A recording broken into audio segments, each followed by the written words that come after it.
Hi everyone, welcome back on Backstage Chat Unfiltered. I'm Leah, and today I'm with two amazing, beautiful, exceptional people. Yay. So I've got with me Arthur, whose name is also VCR. And can you tell me a bit about yourself? So yeah, I'm Arthur. VCR is my artist name. I'm a DJ, producer, and also the co-founder of GIMIC Radio, where we are right now. And you're also part of the Breaks Collective, And I'm right? also part of Bikes Collective that Robin and Arthur made it. And we also have with us Margaux. Hi, Margaux. Hi everyone. So I'm the co-owner of Mixback France Media, and also I'm part of Electronic Subculture, and we're promoters operating mainly in France and Belgium. So we have with us two big actors of our current musical electronic scene in Brussels, and even further since you work for France and everything. And today the subject I wanted to go over also because since its opening, I've been at GIMIC so much, maybe a bit too much, if that can happen. And it makes me think about how can the independent places survive, how can our cultural system be sustainable at the moment, which is why I wanted to have as a topic community voices versus corporate narratives, who owns the truth. So maybe we'll find out today. And I'm going to start to ask you both. So we all know that Brussels has a reputation for being an independent stronghold, yet mainstream institutions still dominate the bigger narrative. How do you both see your roles in pushing against it? I want to help to give a voice to the people that are unheard in the music scene, especially in the local scene, because I focus primarily in Brussels and in France, and also through the event by inviting them to play internationally. Us with GIMIC, I think like it's also like providing a platform like for the emerging artists and all the subculture and artists that are in the local scenes in Brussels. This is for the platform, but we also have like we provide a space like for having and creating a community around the space and the projects. And really the goal is like it's pretty hard to have the possibility to have a space to connect and to meet all the people from the scene. And this was really one of the goals with GIMIC.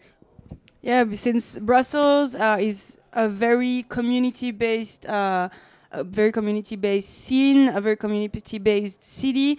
I don't think every city has the same dynamics as we have here. Also, you probably know more about how France goes, but yeah, I think that's like what's going on at the moment. It's like you've got all these DIY projects popping up, which is what we need. And well, if so many people want to go through it, that means yeah, there's people that need it. And I wanted to know, so you started GIMIC last September, right? Yeah, 29th September, the beginning. Yeah, and how did it go since the opening? Are you happy with how it's going on? Actually, like we super happy with what's going on. I think we couldn't expect like it was going to take so much importance, and like people are going to put so many effort in it, and really like playing and just like chill out here and meet people. So it's it's fantastic. It's super nice, and also like seeing. I think we understood like quickly that people were like waiting for a kind of project like starting like this in Brussels. There was a lack of space, a lack of project like who could like unite people. But what we couldn't imagine is like we feel that more and more like even people from outside of Brussels are really like starting to be involved in the project and want to be a part of it. So this is like just crazy. So we're happy to see this. And what were your thoughts behind the building? Also, I want to call it the lineups, but like the daily lineups. Were your thoughts behind bringing all these DJs? Did you want to have a specific diversity? And also, what about the talks? Yeah, so mainly the goal with GIMIC was for sure like to bring the more diverse community around the project, because I think this is also what represents Brussels himself.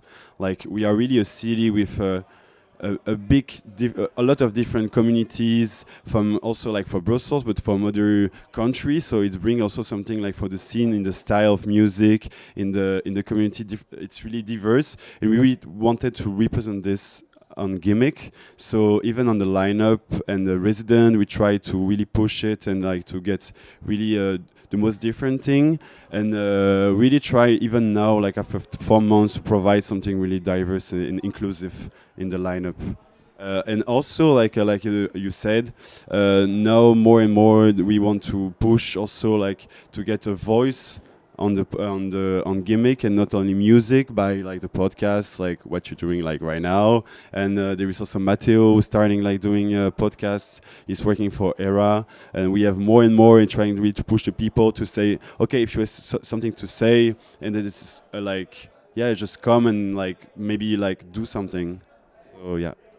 And so independent radios at the moment, they're not just about music, right? They're about also spreading some messages, sharing some values. Do you think there's a responsibility that GIMIC has of like sharing some political values at the moment?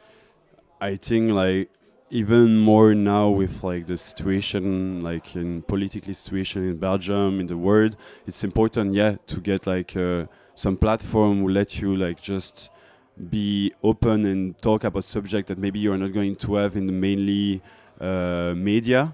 No, like for sure, sometimes it's important to know what's going to be said on the radio. Like it's also why we want to stay around all the stuff about the electronic music scenes. But now we're pretty open to let a voice to people that we trust and know that they have some stuff to say. So yeah. And so I wanted to know also with Margaux, how do you see your responsibility, first of all, with Mixmag about so spreading some like values? Is it like through artists that you share some, or like do you have some statements that you share with the media? What's the thoughts behind the? Well, it's important to try to be like to cover the spectrum as wide as possible, to make sure that all voices are heard. And for that, it's really interesting because we're actually 4 co-owners of Mixmag France, and we all come from different backgrounds. The age gap is huge. 20-year-old. And there's an equal number of females and males on board. And that already really helps to showcase very diverse voices and to enlarge the frame of the news. And I think there's also you need to remember why you do it, and of course to not forget that you also have to portray news, like not only brand content that is going to be financially supported, but also things that is still important to talk about, and emerging artists. And for that, I think it's really important to co-write the articles and the stories with the emerging artists and the underground world, because they're not represented enough. And so we always put a lot of importance as like sending them the news so that they can rewrite it and give their feedback. And so we're sure that we're aligned in how we portray them in the best way possible. Yeah, that's actually a very nice way to do it. It's like you involve the source, so if the source has something to say that you didn't think about, you still give them a way to express it. I think that's very interesting to see that type of like attitude from a more corporate side of the electronic medias. And yeah, that's super cool. And I'm wondering also like about it. How do you like how do you do to to survive with that? Because I see you get some infos in, but how does the info come in? Sorry, my paper fell down. Yeah, I'm wondering like how do you? Well, for mainstream news, it's actually much easier because you can just really like translate even the news from Mixmag UK, and it's actually very easy work. But to focus on more emerging artists, there's more research to do because the information you can't find it on Google anywhere else. So you really need to have a dialogue with the people that you portray, and it's actually what journalism is about. So if you're passionate about what you do, then you'll enjoy investigating and like scrolling on social media, do your research, go on the artist accounts, and really do a big investigation. So it's important to have a balance. And how we survive is that, we have some brand content, which is basically people approaching us because they want to be promoted on the website or on our social media. It's tempting to say yes and to agree to all of them. However, it's still important to keep some impartiality and still pick the news that you agree with and that aligns with your values. It's not because someone approaches us with a project and they pay us money that we'll for sure say yes. There's a pre-selection, of course, that comes into play with important criteria such as shared values, for example. Okay, and so do you think that like this system in some way, because that's kind of the way I feel, because you're not the only ones doing that, and of course I know you, so I'm probably a bit biased thinking that obviously you're doing better than everyone else, even though it's still like probably objectively not true. There's always work in progress, but thank exactly. you. Yeah, but it's like, how can you really have some impartiality when literally someone sends you a topic, sends you their artist they want to promote on your platform, and they send you money? How can this be neutral?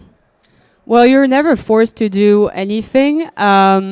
And I think what I was saying earlier, as having very different people on board, that were for making the decision, is really help. Like, it's more challenging, the conversations, but because it takes more work to get to a consensus. But at the end of the day, it's much more rewarding. And you can never have total impartiality. But we try to be as fair as possible and at least do things that align with our core values, and that already really helps. Going in the right direction, I think. And on the other side, GIMIC, I'm wondering, how do you guys actually do to, also financially be able to live? What's the plan behind all of this? Because you're an independent radio, independently run. But what's the way you guys are able to provide with all of this? So in a way, like with GIMIC, what we like pretty lucky is that we got like this space where we also like provide a bar where people like consume and take like some stuff here. So like mostly everything is made by the bar.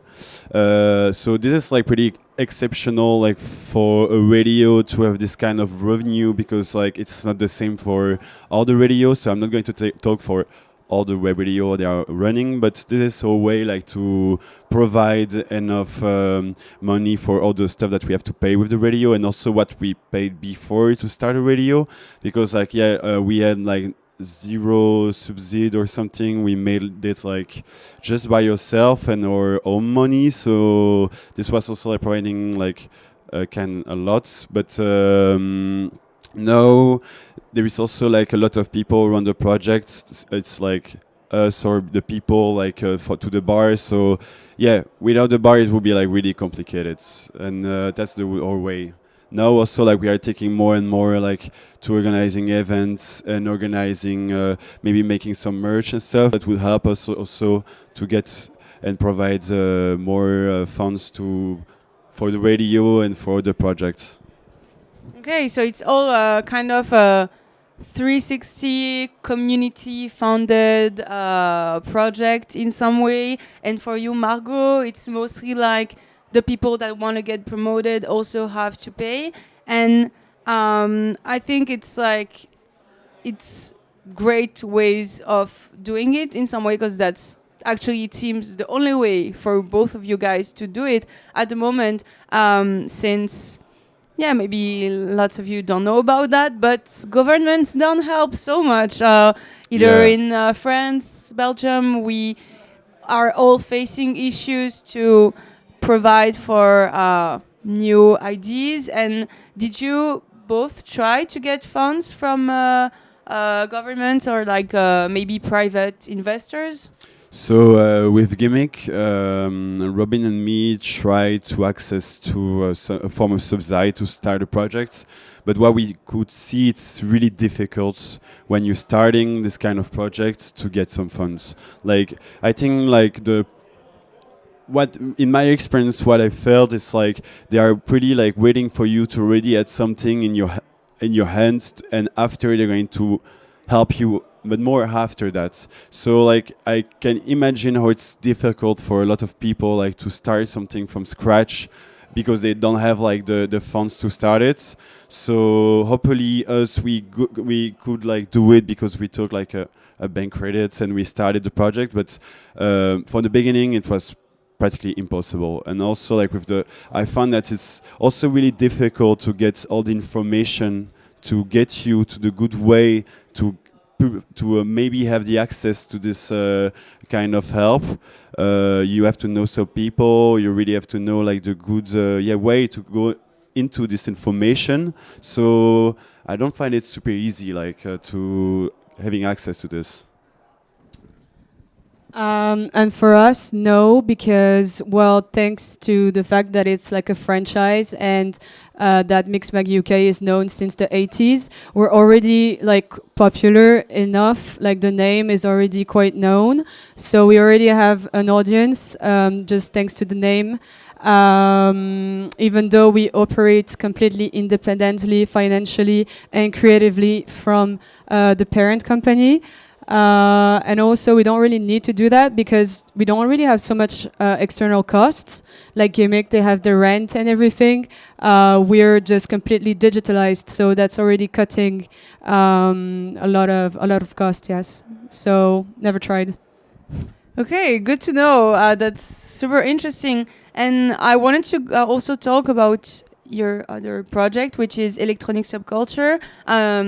Can you explain to people what's electronic subculture? What is it about? Where did the idea come from? Yeah, so electronic subculture is a collective that was born around 5 or 6 years ago in France. So the aim is to cover the wide spectrum of electronic music. So we kind of go everywhere and every genre. And now we have launched last year in Belgium. Normally this year we go Switzerland. And so we do very, very different kind of events, from intimistic club to festival stages. We also do live streams because we also have a YouTube channel. And yeah. Okay, and I'm also wondering for this one, what's your way of living? Even though I think I don't want to trick you with this question because we've had this conversation before.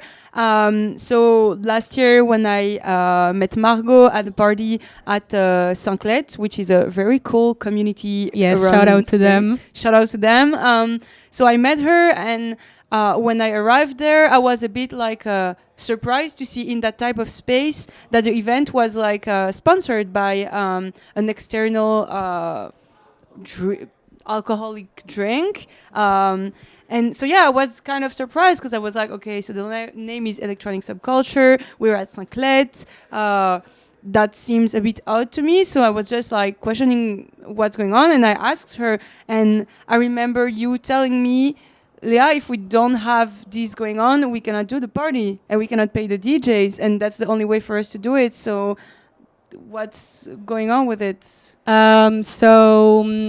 Yeah, it was a business model that was already existing before I entered.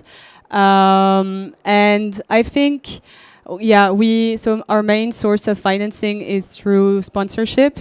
And I think it's not really black or white. Like having a sponsor on board, you really get to go in a full conversation with them, how much you want them to be visible or not. And what role they have. So it really, like, it can really vary how much they are put in the party. Of course, it helps because, well, as you know, the event industry is not going so well, and the competition is high, and tickets have risen up, and it became really a luxury to go out, and like having a safety net. To be able to also have more budget to pay the people that you work with and not just have volunteer. It's really like a way of working that we want to continue to do, and also to like invest in like good quality material and everything. So it also depends on what you're using the budget for. And so for us, it's kind of the best solution that we have to continue to do our events in the way that we want to do them. Because for you, Archer, with Brex, the way you're able to do the events, you don't get any outside fundings, like you don't have any sponsors, right? For the moment, no. Like we made it like by ourselves, like step by steps.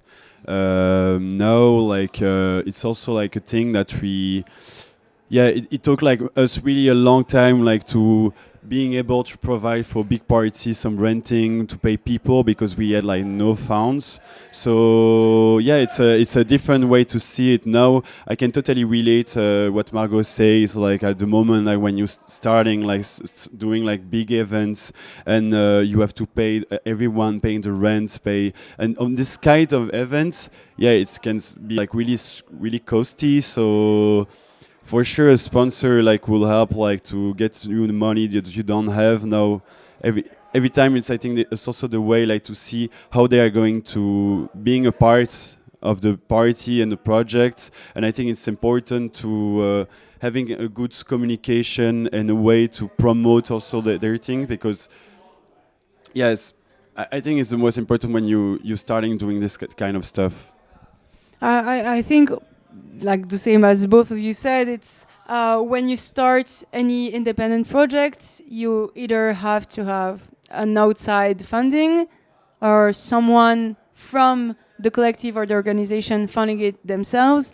And if inside this collective, for example, you don't have any fundings from the outside, you will have to have DJs inside because they can provide a free service, or you will have to have someone that's good at marketing because they can also provide a free service, or someone good at graphic design because they can also provide. It's like you either have to have those or you cannot pay people, and that's, in my opinion, like it's important to do community-based stuff, but at the end of the day, when it's touching the arts, we all know the arts don't get any money, and it's like when you take advantage from all these artists, all those people, because when I say artists, I also talk about even the awareness teams, because at the end of the day, the awareness teams, lots of the times at this event, are just people sometimes from art school, like it's all a system that works because people help.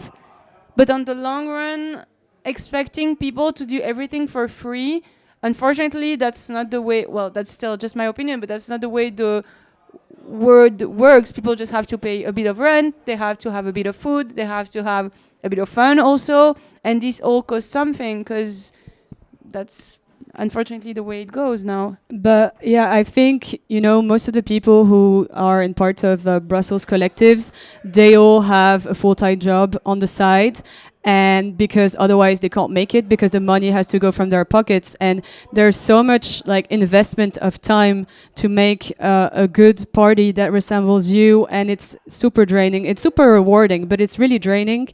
And if it's not working and you don't attain break even, then you just lost your money. So you must as well, like, you lose your motivation, and then like it can really affect your mental health. and also like developed some other things such as like a burnout, and the financial risk is huge. So it's also complicated to do that completely independently. I mean, it's very, very brave, especially now. I see like so many new collectives blossoming every day, and I just I really hope that they will be able to maintain and grow. But the competition is huge. The competition is huge, and the competition is also made sometimes of people who have different accesses, and I think that's something that's important to always remember, because I see so many people comparing themselves and sometimes being very sad because they don't see themselves as you said, blossoming as easily as others do. And something I kind of got into like the past few months, it's like our industry, musical industry, either around radios, night events, day events, medias and stuff. It's just the way the world, like it's kind of a picture of just how the world goes. There will be people with way more life advantages. There will be people who are way more wealthy in this whole system, and most of the time, those are the people that can survive. Because I'm not saying these people are not struggling. Everybody's so tired. Everybody's so burnt out. Everybody's giving their 100%. But the 100% that someone gives when they get to have some opportunities is obviously not the same as someone who don't get this. And when I say opportunities, it just comes from it doesn't come only from financial wealth. It comes from social, what you look like. It comes from where you live. It comes from the friends you have. It comes from, do you have some close family that you can rely on emotionally? Because it all goes down to this. In this room, I think we're all pretty lucky to be able to do everything that we do, because we're all very, very young. And the thing is, we're all able to do that not just because of money and stuff. It's because we have people around us that we can go at the end of the day, talk with them and be like, oh my God, guys, I'm so tired. Like, guys, I'm so tired. Like, and they will cheer us up. And that's like a big luck that still lots of people don't have, but they have the passion. They want to do the art. They want to bring the events. They want to do the music, and they want to do all this stuff. And I think it's super hard for people sometimes to remember that on a daily basis. And I think it's sometimes also all about pushing through what you're given, such as like asking for opportunities. Like, really, don't be shy to ask. I guess all of us here, at some point, we all had to be like, we're gonna ask something. We're gonna ask something, or we're gonna like say, yeah, I'm able to do that. Like, give me the chance. And this is still a social skill that you learn when you come from some type of space. But if like this podcast can serve some people and give a type of advice, the advice is not like fund everything yourself or whatever. In my opinion, it's like ask for help. Like, ask for help. Tell people, like, tell them you can do something and try to have the opportunity. Take the opportunities and ask for stuff, and because for you it was also like this at the end of the day with either Mixmac or electronic subculture. You also was like, I want to come, like, I want to do that. Yeah, I actually just sent Instagram DM to Mixmac France being like, hey, can I work with you? And now now things have moved a bit. That's crazy. Yeah, I think for me it's kind of the same. For working in this industry, I was just like, but still, I'm gonna say I was posting all the time videos on my socials about going to concerts in this will not name venue, and then this will not name venue reached out to me as like, do you wanna do videos for us in exchange of concert? And I was like, yeah, but like, let's have a chat. Then I had this internship, which opened my eyes. I think I said that in the first episode, but which opened my eyes about like, oh my God, I want to work with these people, with artists. It's so interesting in music. And then this happens, and you have to take a leap of faith. Yeah, like, no one is gonna do it for you if you don't do it. So you have to push your own doors, and if it doesn't work, then in the end, what do you lose apart from a bit of time? Like, it's okay. You have to try. I think you really have to try, and ask us for advice. Ask advice to people. Everybody's open to answer to you. Um, okay, maybe not everybody. That's a bit of a lie, but the nice people will help you and they will give you advice.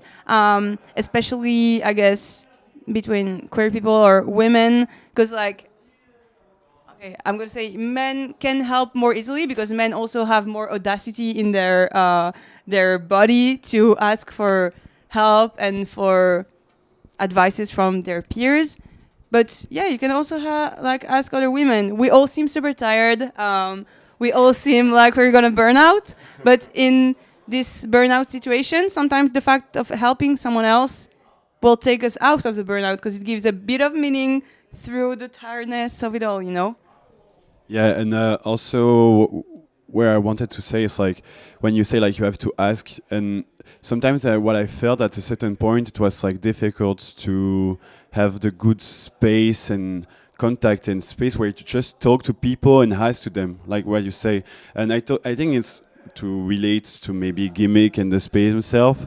What we wanted is also like this kind of space where you being able to just connect with people and see them and maybe like just see in real life and being able to talk about what you're doing, your project, and sometimes you can just relate to some other people doing the same and like maybe like working with them, trying to push things together, having idea. And it's really what I saw like now more and more going from the last months, like people like more we didn't really have the opportunity where tell me like yeah sometimes I just connect with people where it's in club where it's 4 a.m. where I am not really able to talk about this kind of stuff, and like yeah I'm like okay it's good to have now some kind of spot here where you have more time, like you going to be sure maybe to see some people like from the scene and stuff and being able to talk with them. So this is also like a little thing that I'm happy with GIMIC that we provide in a certain way, and yeah that's it.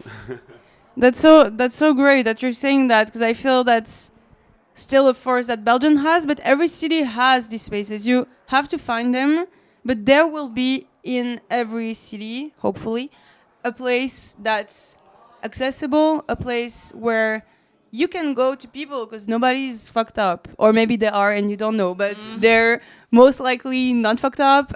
They're most likely able to talk with you and go to them, because I'm thinking right now I just saw a friend coming in GIMIC right now, and I remember being at Kiosk Radio and then just sitting by myself, which is Kiosk Radio also was before GIMIC kind of the only community-based place, because like Kiosk Radio basically, for people who don't know, you have this wooden box and then you have benches in front and anybody can come and sit. And so this person just came to me saying like, hey, I heard your podcast. I love what you said. And then we started yapping for 20 minutes and it was so cute. And it's so interesting, this way of connecting. It's like you see someone doing something that inspires, I don't want to say I inspired them, but like the things that they said actually brought an idea in your head. And yeah, just go to people, tell them like I enjoyed so much what you did, and in any field this is going to be helpful.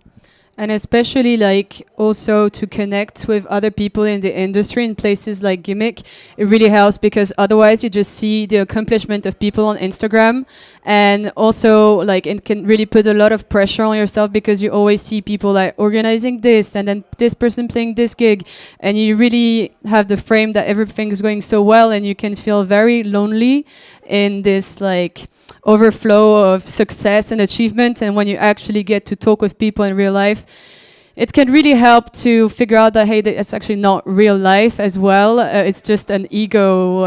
It's just the ego platform.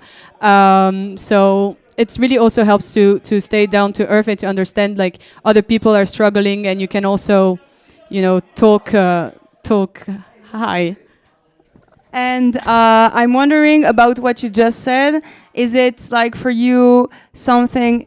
Yeah, we have someone who's in front of the booth and he's very oppressing. Music is coming in 30 minutes. Thank you for being there. Yeah, that was a man, obviously a white one.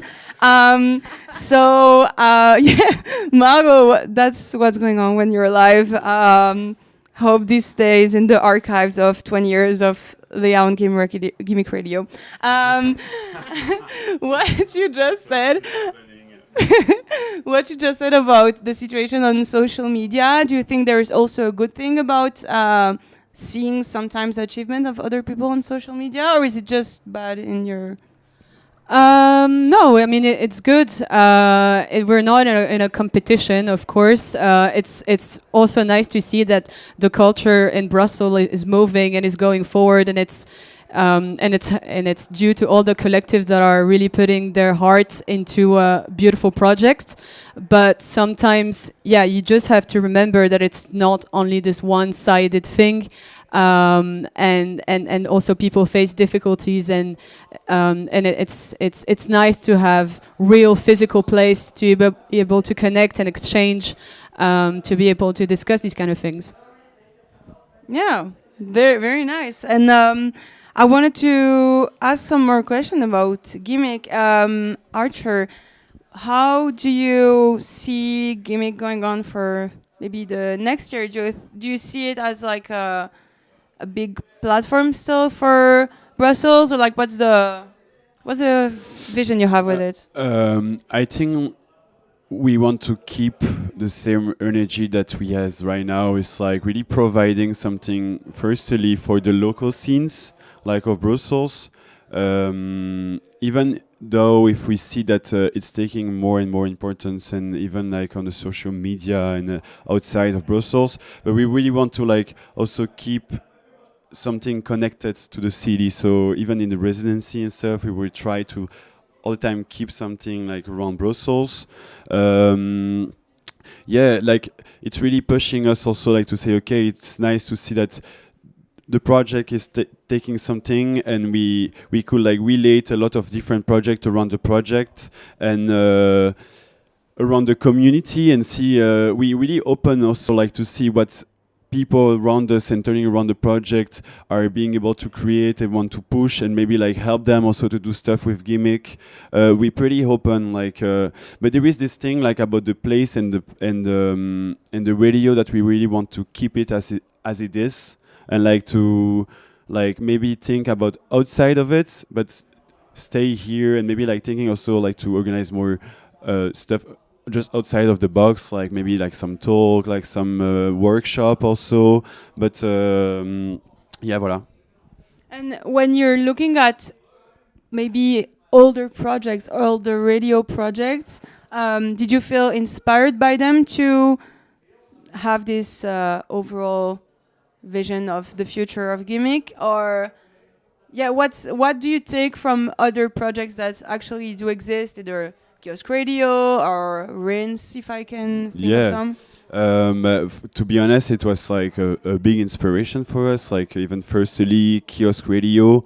Like I'm the one of the first one. Like not the first one, but to say like it's a place where I really like chill out a lot. Like I really was impressed by how like it's really pushing like the scenes, and how it's also open like to people who are not going to be able to maybe directly being in the club and being playing club in space, and just let you a first space to express yourself and trying, and just like being okay, I feel with this, I feel like to express my things, and also like it's helps also to get more diversity of the music styles. So yeah, it was a big inspiration, or always also like pretty different from other radio, because we have this space who open a lot of different vision of what we can do about it.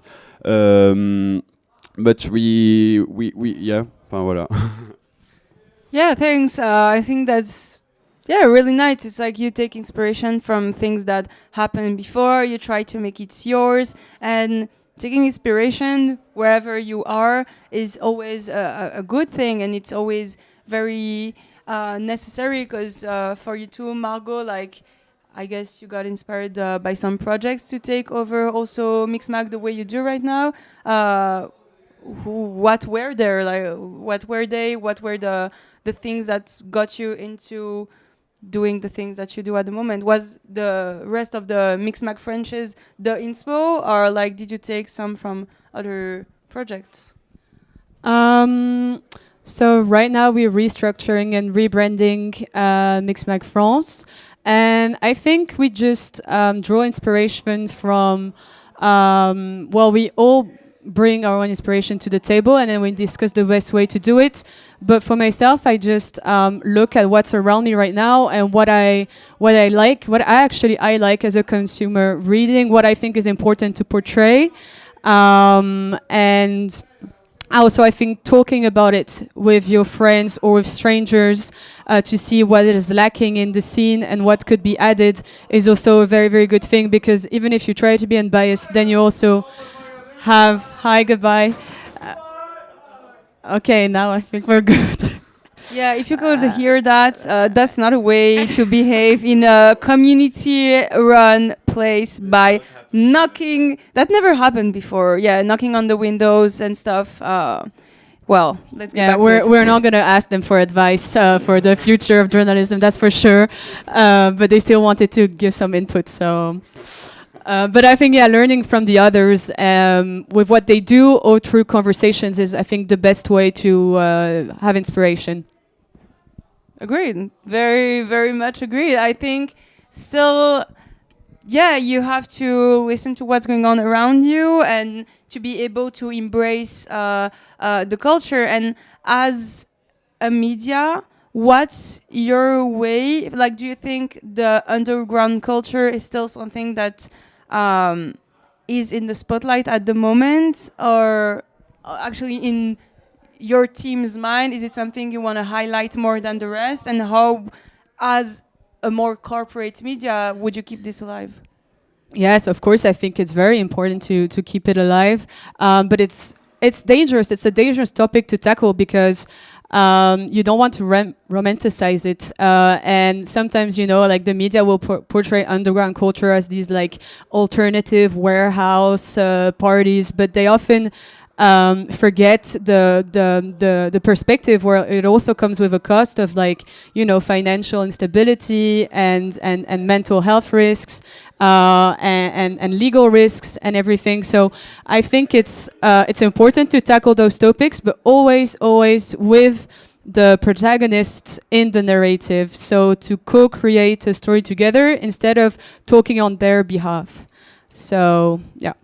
That seems like a good way of doing it. And I think you pointed a very important thing. It's like in what we call the underground culture, it's of course not always the free parties. Underground can just be some people taking over a bar, but it's most of the time people who don't have a real financial structure, who don't have some type of structure for a while.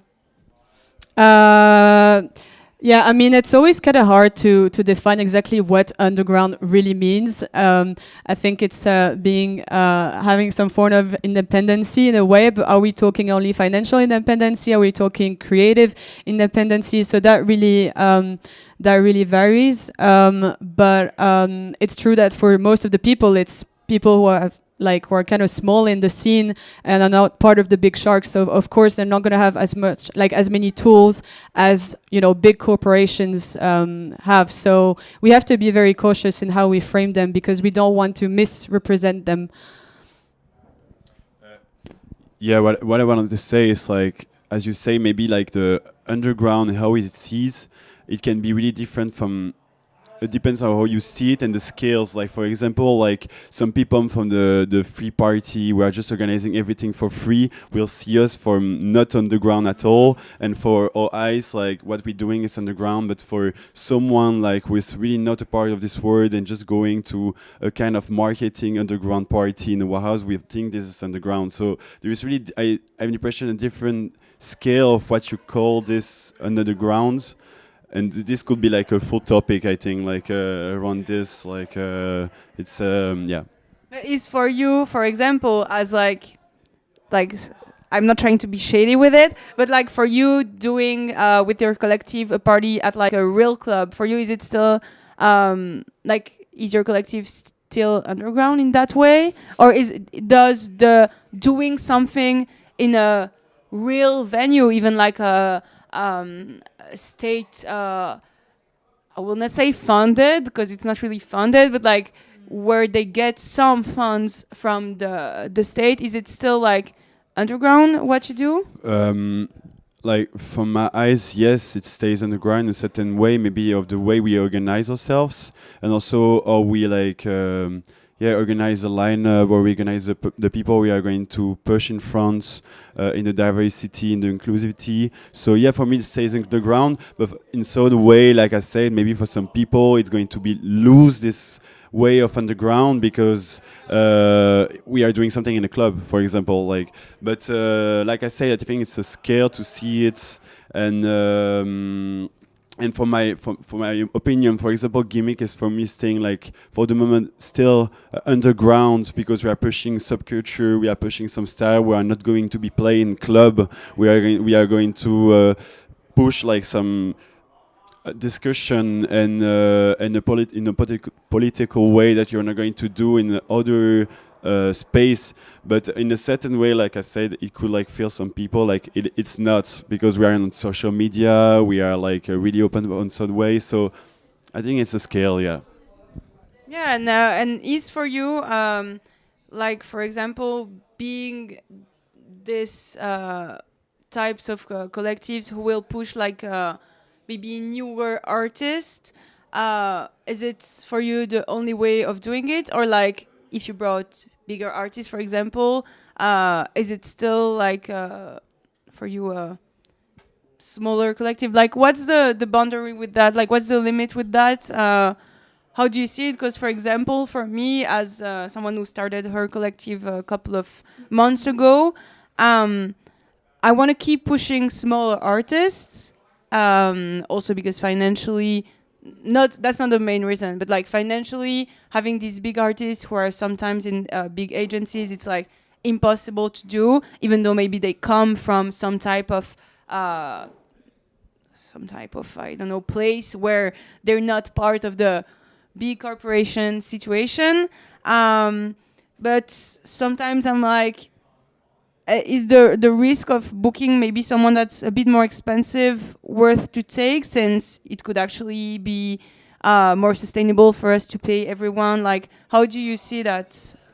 But there is a real thing. It's like, for example, for small collectors who don't really have like the big community behind, who are going to follow them, even if they are like only local small artists, it can be difficult to say, okay, I'm going to go with a full venue and being able to provide like what I put in the party. So sometimes, yeah, like invite some bigger artists can also make shy, like some smallest artists on the lineup, for example, because when you bring a big artist, you know that you're going to, in a certain way, make the party going and sure to have all the people, and like this, like all the other artists you're going to put on the lineup is going to like make them see by people. So in a certain way, it can be like a good thing, and also a good thing when you don't have like enough community behind to bring the people. That's the thing.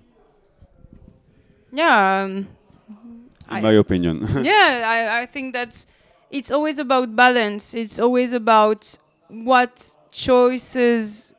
Like, it's always first of all, it's always a risk. You will always have, even though you will go with smaller artists, maybe then you can have more accessible tickets, but it's all about still like I don't remember how you say that in English, like l'offre et la demande. It's all about, if people see there's another event going on at the same time that's maybe a bit more expensive, but there's artists that they're more interested in, they will bail on the event that doesn't seem as attractive to them. And that's why still I'm thinking it's always about, you have to build a strong community. When you start anything, you have to build a strong community. You have to give your community the voices to express themselves, and expressing yourself doesn't go with paying 30 euros for an entrance ticket, obviously. It comes from the fact that you can bring your friends in. It comes from all these dynamics, and comes from the fact that like you can work with people who put the same meaning in what you do. And And for you, Margaux, like what's the way you collaborate with venues? Because you've worked as electronic subculture with Saint-Clet, but you've also worked with clubs, you know?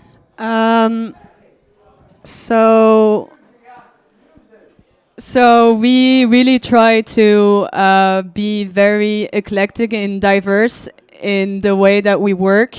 So we work with clubs and we did festival stages, but we also do free events to make sure to remain accessible. So we do intimistic events from really bigger stages,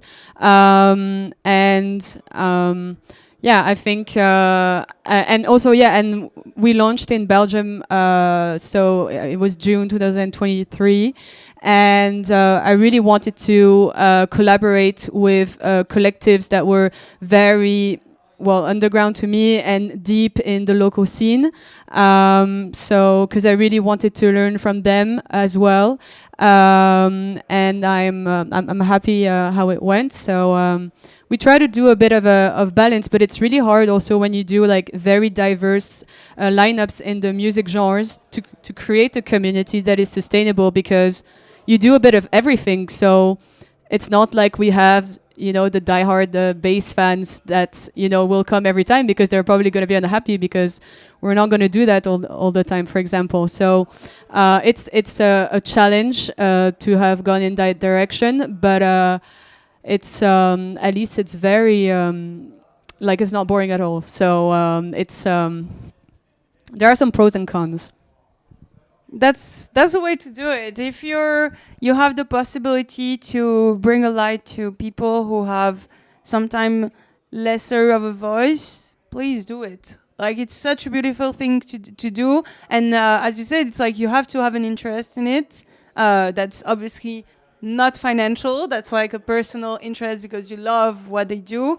And yeah, thank you for saying that. And after all these beautiful things you both said, I have a question to ask you both. Do you think nightlife and nightclubs are, or just not nightclubs, but all these community spaces, are they the last political spaces we have at the moment? Can you repeat the question? So as people who are in like working with music and like with all these community run spaces, do you think these are the last political spaces we have, or are there some other ones that we could think about? So like here, you mean? I mean about GIMIC, I mean about the nightclubs, I mean also in nightlife. It's like, because why I ask this question is for me to see the way people can express themselves so freely through art, through music, in a way that like literally touches everybody. Because going to a bar, like everybody goes to a bar. Going to, I would not say going to a club, but going to dance is something everybody does. So yeah, I'm wondering at the moment, like, is this the last true political space, or what are the other political spaces available? I think, and I'm talking about GIMIC. Yes, we're feeling like we are not maybe the last, because I think there is like some different aspect and different space that maybe us don't even like know they exist, maybe because they are like more for small communities and organized by themselves. But I think this kind of space maybe provides something more also like open to everyone, like to just express what they want to do around like the electronic music. So I don't think we are the last one. There is also like some really nice stuff still being created, and also like maybe not physically but digitally online. There is a lot of movement being created, but physically there is this really something that there is a lack of space to being able to express yourselves. And I think like with here, for example, we're trying to provide this. I completely agree. And I think if you talk about the media, it's the same. Like now with the rise of digital platforms, everybody has a voice, and everybody should take it to express their opinion. I think that people are opening up more and more, and I think thanks to that digitally. I think like there will be more spaces for people to share their story. So hopefully it's not the last place. And with the current political situation, what are your thoughts about the future of what we're all doing? Are you hopeful? Are you scared? What's going on in your head? It's a bit scary, for sure. I think it's really the moment to. For people who don't know, right now in Belgium, we have the far right on top of what the fuck is going on. I think it's really more important now than ever to organize ourselves, to build community around us, like to organize by yourselves and not waiting more for the politics and stuff to do stuff for us, because like I think it's going to be more complicated. We're going to be even more now being not rejected but seeing bad for the politics. So yeah, it's important to not wait something for them and really organize by yourselves. It's more important to get like a free speech on this kind of platform, because like the media, like it's starting to be more difficult to really show your opinion. So like, yeah, it's more important than ever than now. And online, do you think that there's gonna be some issues maybe with the way you will communicate about about the articles, about the medias, about the arts, I think that we're very lucky in our structure in the way that, as I said, we're completely independent creatively. So we will just keep on doing what we do and choose to frame the news how we want to do it with no external pressure. So we'll just keep on going. Well, thank you both for Thank this you. beautiful talk. I kind of am still very hopeful because like I'm always blabbing about how the world is fucked up.